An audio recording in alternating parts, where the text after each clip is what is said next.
और ये परहेज कौन कौन से हैं? जैसे तम्बाकू, शराब और भाई ये और बकवाद, रिश्वतखोरी, लूटा खसोटी, मिलावट, तम्बाकू, मांस, ये शराब, ये प्रयोग नहीं करना चाहिए। ये तो वैसे भी एक सभ्य पुरुष का वैसे भी आहार नहीं है।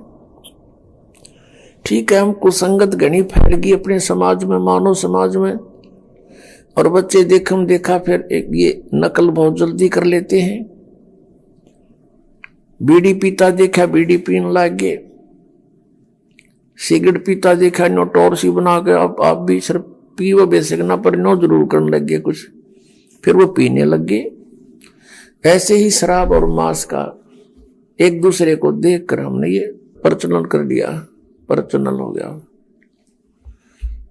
पुण्यात्माओं, अब हम शुभ संस्कारी बनेंगे, शुभ अच्छे कर्म करेंगे, और हम जब अच्छे कर्म करेंगे तो हमें देख देख कर समाज भी हमें देखकर अच्छे कर्म शुरू करेगा। बच्चे सत्संग में आएंगे, यहाँ ज्ञान सुनेंगे, फिर आप जो यहाँ से तैयार करके भेजे जाते हो अपने अपने घर गांव नगर में, आपके व्यवहार विचारों को देखकर अड़ोस पड़ोस के बच्चों पर भी अच्छा असर पड़ेगा। तो एक समाज भी सुधरेगा और कल्याण भी होगा। और फिर दूसरी मर्यादा कौन सी है? अनुपासना नहीं करनी।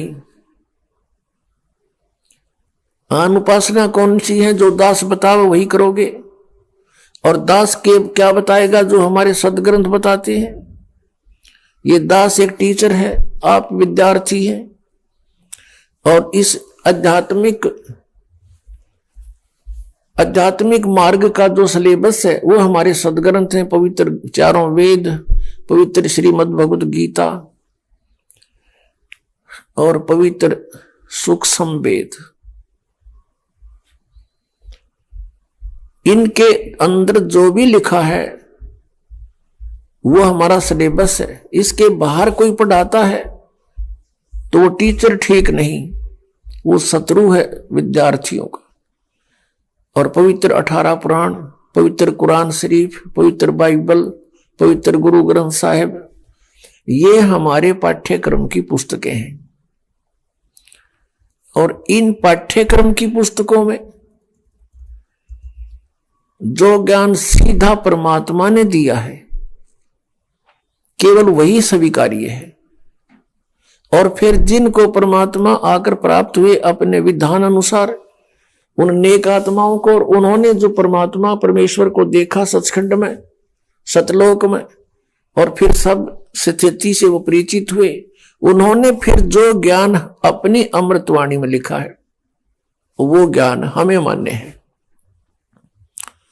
उसके साथ साथ जैसे 18 पुराण ये सहयोगी ज्ञान है सृष्टि रचना को समझने के लिए।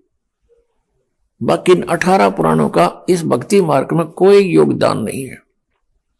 भक्ति मार्ग में योगदान है पवित्र गीता जी, पवित्र 5 वेद, 4 वेद तो आपके सामने है, वेल नोन है, और 5वां जो सच्चिदानंद ब्रह्म की वाणी उन्होंने खुद अपने मुख से आकर बोला है और यहां आकर रहे हैं, वो वाणी ये है हमारे भक्ति के मार्ग के सदग्रंथ।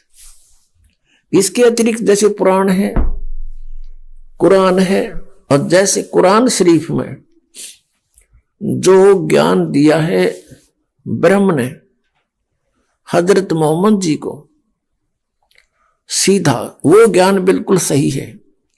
उसके अतिरिक्त किसी फरिश्ते ने प्रवेश करके बोला है तो फरिश्ते की आदेश हमें स्वीकार्य नहीं, केवल परमात्मा का जो ज्ञान है वही हमें स्वीकार्य है। जैसे पुराणों के अंदर ब्रह्मा जी ने अपना अनुभव, कुछ वेदों का ज्ञान मिक्स और कुछ पूर्ण परमात्मा ने आके जो उसे डिस्कस की थी वो ज्ञान ले लिया थोड़ा सा, तो वो ज्ञान कंप्लीट ना स्वीकार किया कबीर परमेश्वर वाला। अपना अनुभव वेदों को जैसा उसने समझा वो ज्ञान मिला करके वेद ये पुराणों का ज्ञान सुना दिया। फिर ब्रह्मा जी से सुने हुए ज्ञान को फिर अन्य ऋषि महर्षियों ने कुछ ब्रह्मा जी वाला ज्ञान, कुछ अपनी खिचड़ी बनाई और फिर आगे अलग पुराण की रचना कर दी। इस तरह ये 18 विभाग हो गए।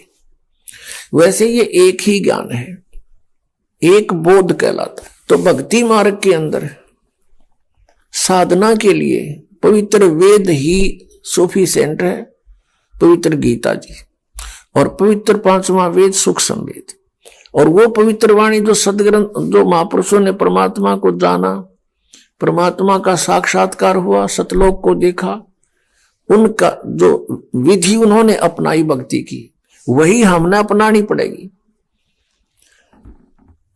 और तभी हम इस भक्ति मार्ग में सफल होंगे।